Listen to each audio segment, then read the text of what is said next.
Арест Павла Дурова. У нас в России, у российских правоохранительных органов тоже были к нему вопросы. Мы можем все представить, что было бы, что слушали бы вы от европейских политиков, вы и ваши коллеги, если бы Дурова арестовали у нас. Может быть, вам в связи с этим есть что сказать вашим коллегам в Европе? Нет, мне им нечего сказать абсолютно. Единственное, что я хочу сказать, но у нас-то его никто не арестовывал. Конечно, были вопросы. Да, действительно, террористы пользуются сетью Telegram, но террористы же пользуются тоже и автомобилями. Да? Почему не арестовывают генерального директора Рено или Citroёна? Вот. This is my video update on this Sunday afternoon, September the 1st. Let's talk about some news. So the Russian military, they are advancing towards Ugledar. That is the information that we are getting today. The Russian Ministry of Defense, they have not said anything in an official statement at the time of this recording, but Ukraine sources, Russian sources, they are saying that the Russian military is now storming Ugledar, and when Ugledar falls to the Russian military, that is going to be a huge defeat for Ukraine and for the Zelensky regime. The Economist, a couple of days ago, they put out an article with the title, "Even as it humiliates Russia, Ukraine's line is crumbling in the Donbass. The shock raid inside Kursk has not distracted the Kremlin from advancing." When the neocon, Zelensky-loving Economist talks about Ukraine's line in Donbass crumbling, then you know it is really bad for the Ukraine military and for the Zelensky regime in the Donbass. And things are not going any better in Kursk. Whatever advance the Ukraine military had in Kursk, that has stopped. And now the Russian military, as I said in my video yesterday, is rolling back the Ukraine military from whatever territory they are holding in Kursk. And there are reports that the Russian military will soon take back the small town, population 5,000 of Sudza, which is 9 kilometers from the border with Ukraine. And that is the town that Ukraine triumphantly captured, and they were celebrating the capture of Sudza. It now looks like that's going to get rolled back as well in the next couple of weeks. So things are going very bad for Zelensky, very bad for the Ukraine military, for NATO, for the collective West. Project Ukraine is crumbling, and that is why you saw the Ukraine military lash out at Belgorod and send hundreds of drones into various regions in Russia. Whenever the Ukraine military is losing, whenever the Zelensky regime is about to lose important towns, regions, settlements, whatever, they always launch these types of drone strikes or missile attacks into Russia, or specifically towards Belgorod. You saw that a couple of days ago when the Ukraine military sent missiles into Belgorod, and they hit civilian infrastructure, civilian targets. 47 casualties, I believe 8 people confirmed dead from the missile strikes into Belgorod. And yesterday, you had, or actually today, early morning hours, middle of the night, early morning hours, you had the Ukraine military launching, according to the Russian Ministry of Defense, 158 drones into various regions in Russia, including targeting Moscow regions. In Moscow, they targeted a power plant in the Moscow region of, Kashira, and they also targeted an oil refinery in Kapotnya. The oil refinery did catch fire, but the fire was contained at the time of this recording. The Russian Ministry of Defense, they claim that they shot down most, if not all, of the drones either shot them down or knocked them out with electronic warfare, electronic systems. But yeah, whenever things are going really bad for Ukraine, for the collective West, for Zelensky, they always lash out at Belgorod, or they try to launch hundreds of drones into Russian territory and try to cause whatever damage they can in Russia. But Umerov, the defense minister of Ukraine, he is in Washington, D.C., along with Yermak, and they met with Lloyd Austin. Umerov, the defense minister, met with the Secretary of Defense, Lloyd Austin, and he presented Lloyd Austin with a list of targets, according to CNN, targets for ATACMS, for long-range missiles in pre-2014 Russia. And according to CNN, they actually interviewed Ukraine's defense minister. And one of their sources, CNN sources, told the media outlet that the list that was presented to Austin was a bunch of airfields. And they claimed that the ATACMS would not be able to hit these airfields because they're out of range of the ATACMS. And then the official also told CNN that they told Umerov that they're running low on ATACMS. They don't really have ATACMS to spare because Ukraine has used up all of the ATACMS that the U.S. has provided to Ukraine, and for various supply reasons, they just don't have the ATACMS that Umerov is asking for. Umerov told CNN in this interview, he said, "I hope we were heard," as he presented the list to Austin. That's a direct quote. I hope Austin and the Biden White House heard us as we talk about getting permission to strike pre-2014 Russian territory. Kirby was hinting at the Biden White House giving the okay to Ukraine to launch ATACMS into Russian territory. But now we're starting to get mixed signals. Maybe the Biden White House is thinking twice about what would be a very stupid, very dumb idea to green light ATACMS strikes into pre-2014 Russian territory. But Umerov, he looked awful. He really looked awful. Dressed in his green outfit, as all of Zelensky's administration, his team of producers and screenwriters, and all these guys that are in the Zelensky government, they all wear their green fatigues. And Umerov goes to visit the United States of America. He's the defense minister of Ukraine. He's asking for money and for weapons and for ATACMS and for permission from the United States to attack Russia, which is just basically Umerov asking the United States to attack Russia. That's really what he's asking. But he travels all the way to the United States with Yermak, and the guy doesn't even wear a freaking suit. Doesn't even wear a suit, man. At least a dress shirt, dude. You're meeting the defense minister of the United States of America. You're going to the Pentagon, bro. You're asking for all of these things. You're asking America to go to war to Russia on your behalf. That's what you're asking the United States to do, and you won't even wear a suit. At least wear a polo or something.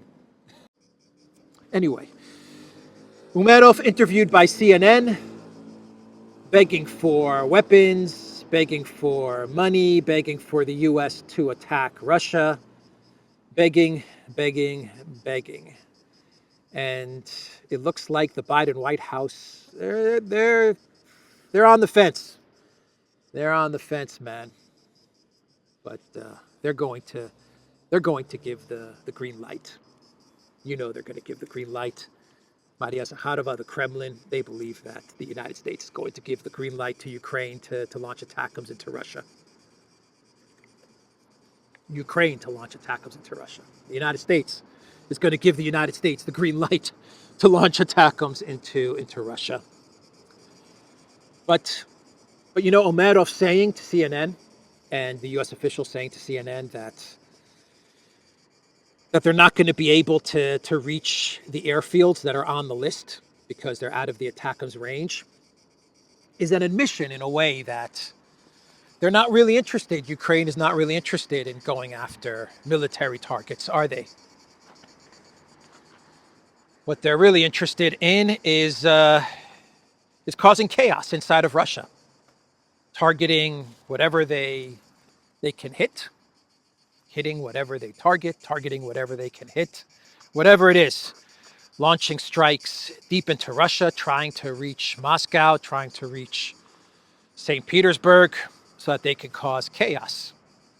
And they can perhaps get some sort of regime change in Moscow, maybe get to the Russian military to do something out of the ordinary, to retaliate in a way that would push NATO or the United States into the conflict. That is what they're really looking to do. They're trying to get the U.S. into this war. That is what Umerov and Yermak are doing in Washington. They're trying to get the United States into this war to fight Russia on their behalf, not having Ukraine as a proxy anymore. So Umerov also told CNN, get this, he told CNN in this interview that the firing of the Air Force commander was not connected to the F16 crash. That is what Umerov claims. Not connected. Not connected. Umerov denied that the firing of the Ukrainian Air Force commander was connected to the death of one of Ukraine's top pilots when a US-made F-16 fighter jet crashed just days earlier. I would probably say this is a rotation, said Umerov. This is two separate issues. At this stage, I would not connect them. Yeah, right. Yeah, right.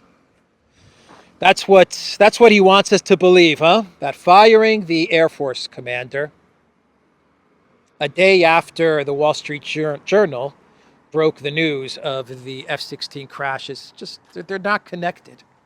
This is just a rotation, according to the Ukraine defense minister. The New York Times, they put out an article with the title, As Ukraine Mourns a Pilot's Death, Jet's Crash is Still a Mystery.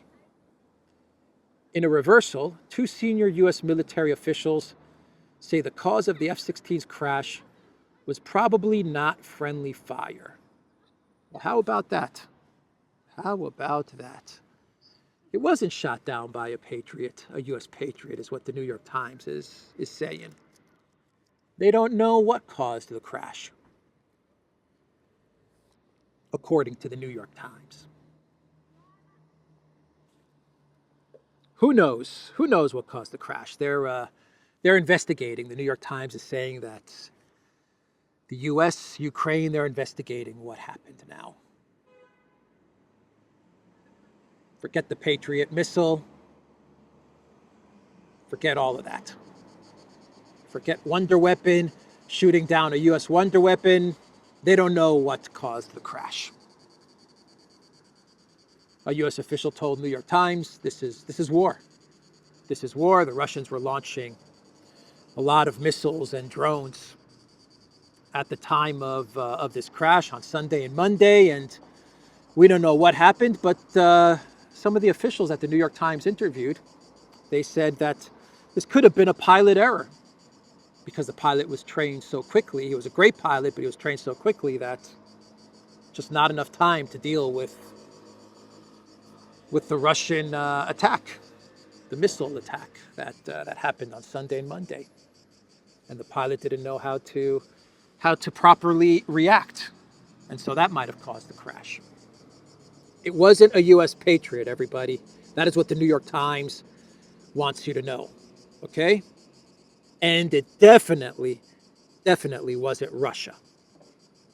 They don't even mention Russia in the New York Times article. They don't even say that's a possibility, that Russia and Iskander might have brought down the plane, or an Iskander might have hit the plane when it was at the airfield, at the airbase. They don't say anything about that, which makes me believe that might have been what happened, right? If they don't mention it, then you come to the conclusion that they don't want to talk about it because that is what happened. They can't say that Russia took out the first F-16.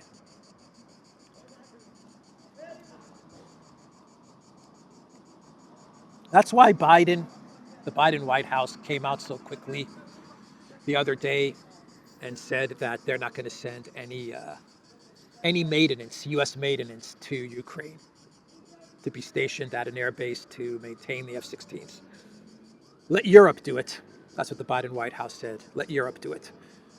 What if Europe says that they don't want to maintain any of the F-16s? Then what happens?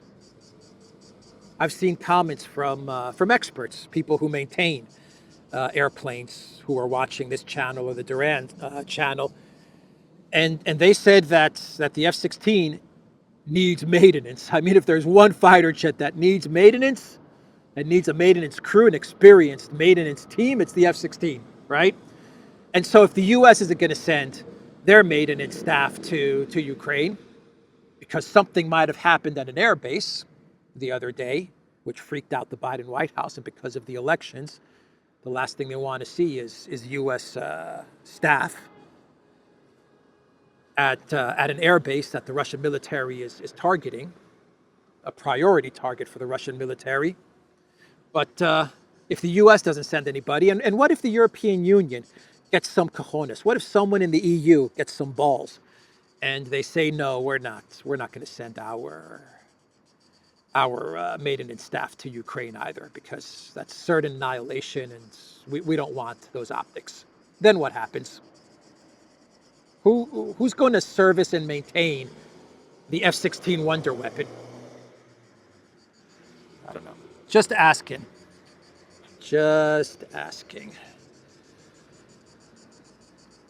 So the Institute for the Study of War, they are saying that Putin's numbers, support for Putin and the way he's handling the war, dropped.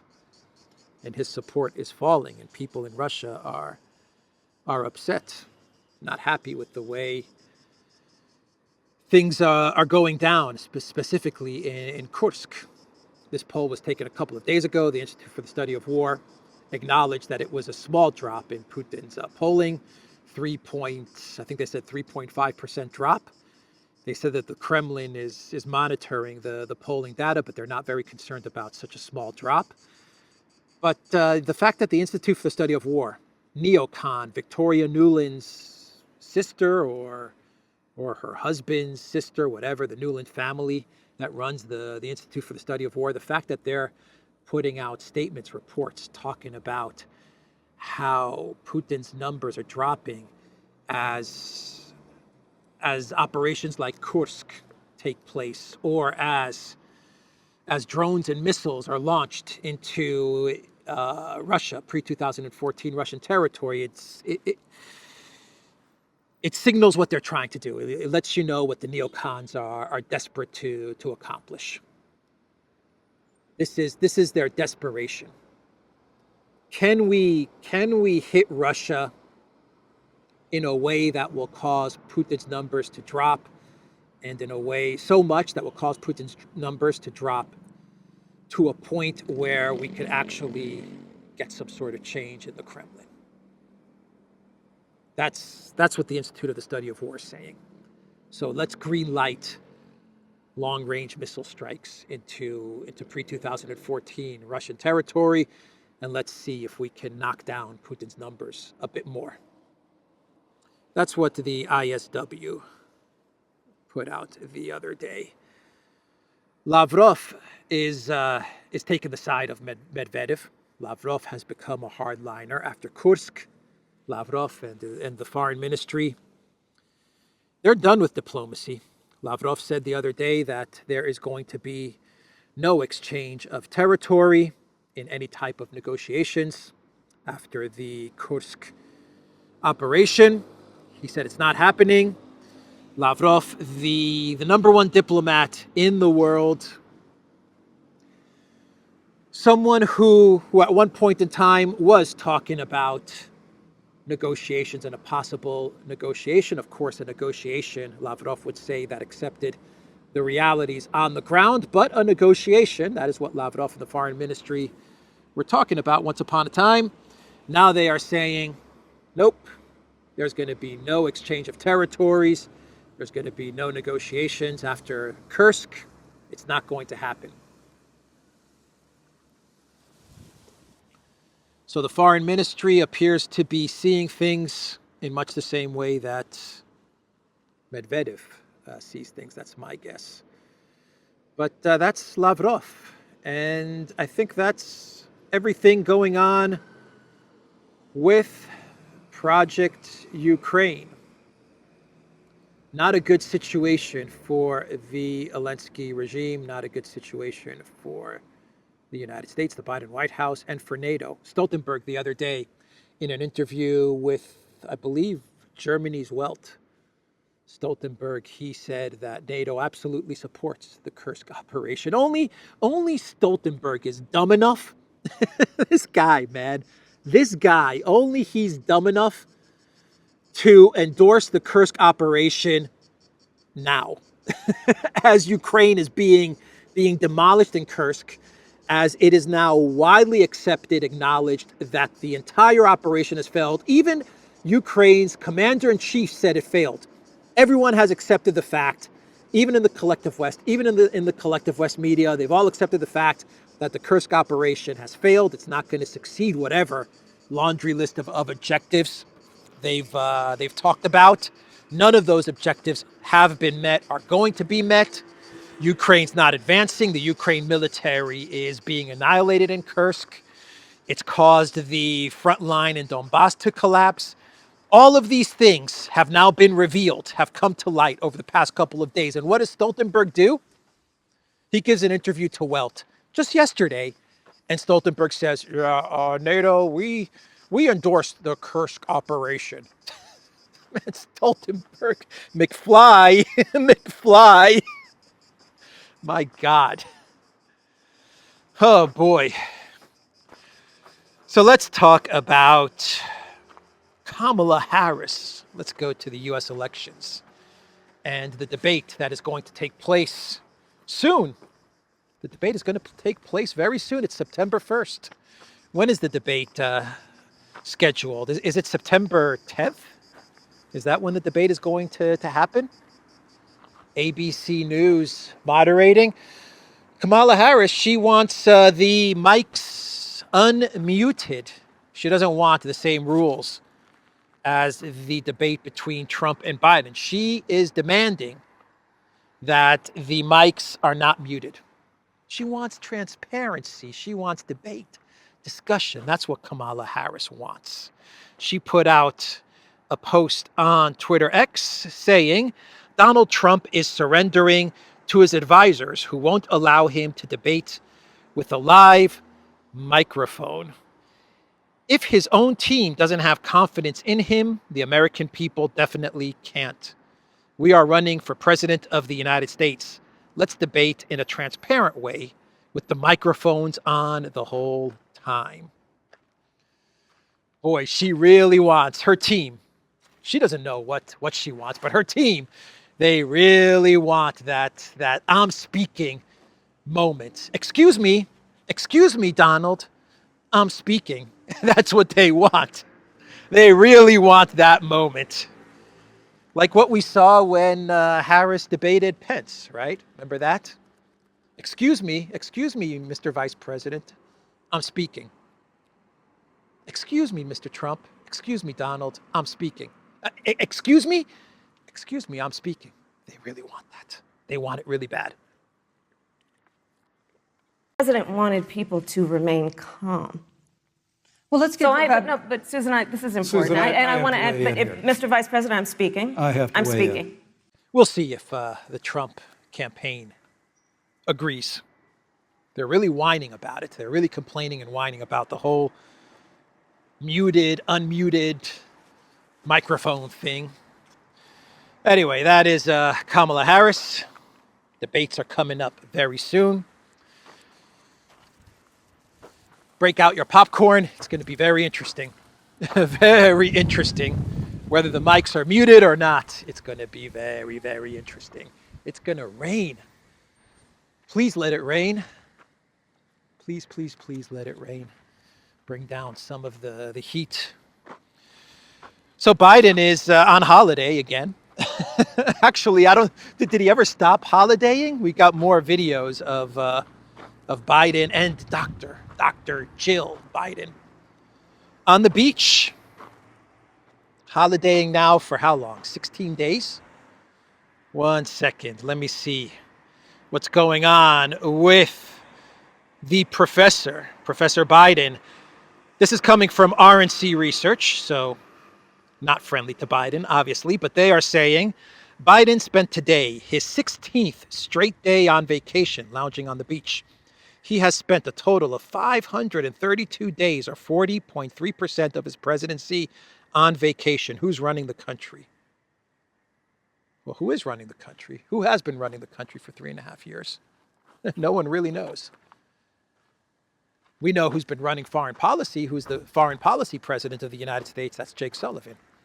I've been saying that for 3 years now, haven't I? Go back to my videos from a couple of years ago. President, foreign policy, President Jake Sullivan. But that's Biden, 40% on holiday. It's a good job. That's a good gig that Biden has. Too bad he was coup d'etat out of it. So what else? In Germany today, there are going to be elections in Thuringia. I know I'm not pronouncing that correctly. As well as, I believe, Saxony. And the fear, the panic from the globalists is that far-right parties are going to win. Far-right. The AfD is what they're talking about. They're saying that the AfD is going to win in East Germany in elections that are taking place, I believe, today. And they are panicking. I don't understand why they're panicking. Annalena 360, she told us a couple of years ago, not even, about a year ago, Annalena 360 told us, who cares about elections? Who cares what the citizens vote for? As a government, we're going to do whatever the heck we want. So why are they panicking about elections in anywhere in Germany? No need to panic, guys. There's no need to panic because it doesn't matter what the voters want or what they vote for or who they vote for, even if it is the far right AfD. As Annalena said, who cares? We will do whatever we want to do. We will not listen to the voters. So that is what's happening in Germany. And let's do a clown world. Or am I already doing clown worlds? What I want to do is I want to get to that side. Clown world today is courtesy of the Times, the UK Times. Here we go. That's what I want. They ran an article claiming that, get this, they are claiming that Putin, in exchange for artillery shells that he urgently needed in the conflict with Ukraine, he gave Kim Jong-un of North Korea 24 purebred horses. Delivery of Orlov trotters is a partial payment for artillery shells urgently needed for Russia's war in Ukraine. That is what the Times is reporting. Lord Bibo says Putin paid 24 horses for artillery shells. Maybe the deal of the century. Well said, Lord Bevo. Maybe the deal of the century, the deal of the millennia. 24 horses for artillery shells? That's a great deal. Oh my God. So they have a picture of Kim Jong-un on these horses. And underneath the picture, it says, Kim Jong-un, pictured with his daughter, Juse, in 2019, has a passion for riding the Orlov trotter horses in particular. So he's with his daughter on these horses. They have the picture as the featured image of this article in order to mislead the reader into thinking that this story is indeed true, that Putin gave 24 horses for artillery. That was the deal, but this picture's from 2019. Anyway, that's the video, everybody. TheDuran.locals.com. We are on Rumble, ODYSEE, BitChute, Telegram, Rockfin, and Twitter X. Go to the Duran shop, pick up some merch, like the t-shirt I am wearing today with the patch of Greece. Actually, you can find many countries represented in our merch shop. The link is in the description box down below. Take care.